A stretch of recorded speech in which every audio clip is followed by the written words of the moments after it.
Hi, Kate Malberger here with another free video. Today I'm going to talk about how to put a ruffle on a small quilt. I love the challenge of doing little miniature quilts and finding unique ways to finish the edges. This is a little miniature quilt that I have designed using Tilda fabrics. As you can see, we've got some little Dresden plates here. I'll zoom in on the fabrics. This is the quilt I'm going to add a ruffle to. So as you can see, this is already pin basted, and now I'm ready to start my quilting. Before I do that, I like to sew about 1.25 inches from the outside edges.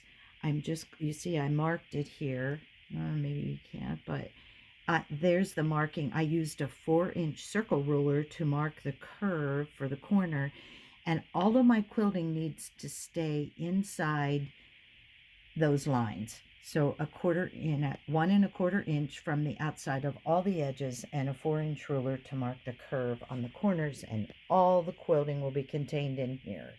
And the reason for that is then I will have this open flap to attach my ruffle.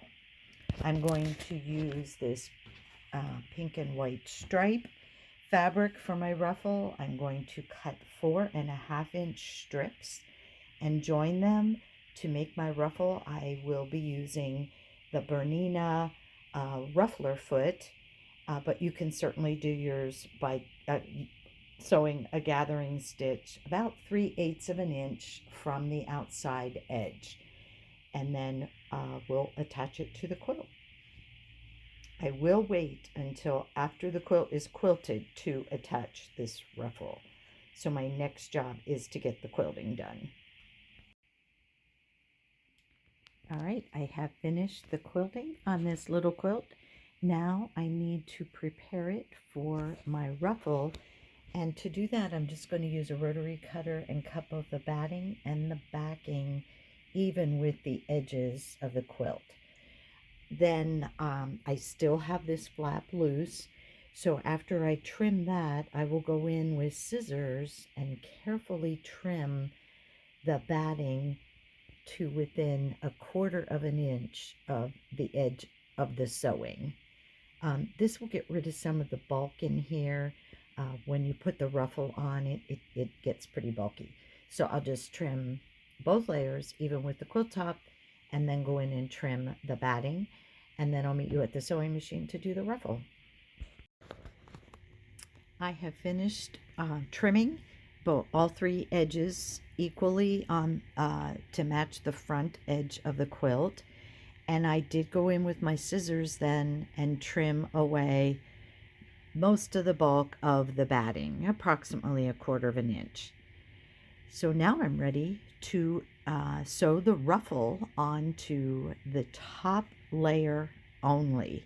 You might even want to go in and pin the back of the quilt, the backing, back out of the way so you don't accidentally sew it. But let's talk about preparing the strips for the ruffle first. In this case, I cut my strips 4.5 inches wide by the length of the fabric, and you will need enough strips to go around the quilt twice because we will be gathering them. So in this case, I cut 4 strips that are 4.5 inches by width of fabric, and then I joined them together with a simple seam and pressed them in half, right side out, to make this 2.25 inch now ruffle. The only other thing you have to do before we ruffle it is to go ahead and fold in your raw edge on one end and top stitch it. I just do a real close top stitch, and that's where you're going to begin with the ruffle.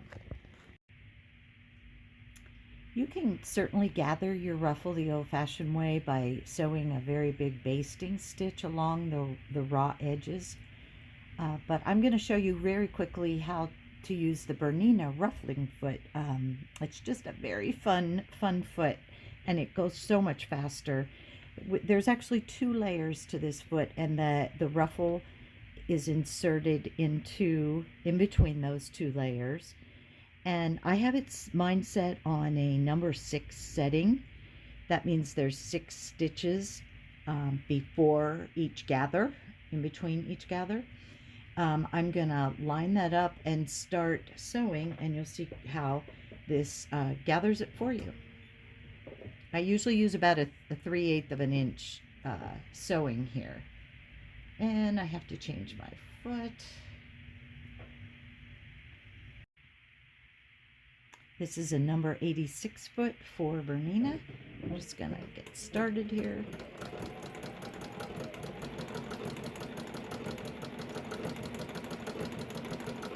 And as you can see, in a matter of a few minutes, we're gonna have a completed ruffle.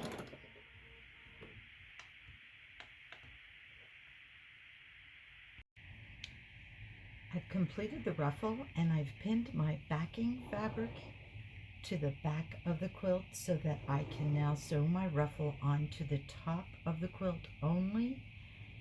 I have put my walking foot on, and I'm sewing this at a 3.0 stitch length so that it will ease in nicely with all of these layers. And I'm sewing at a half inch seam allowance.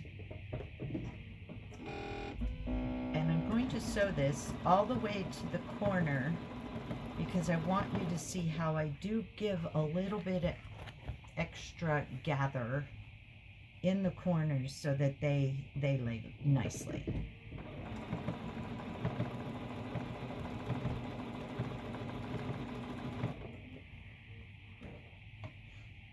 So once I get close to the curve, I just kind of give an extra little tuck, doubling up on the ruffle a little bit to give it a little bit extra give in those corners. Just like that. And it will lay a lot nicer for you. Okay, I'm going to take that out and just show you what that looks like.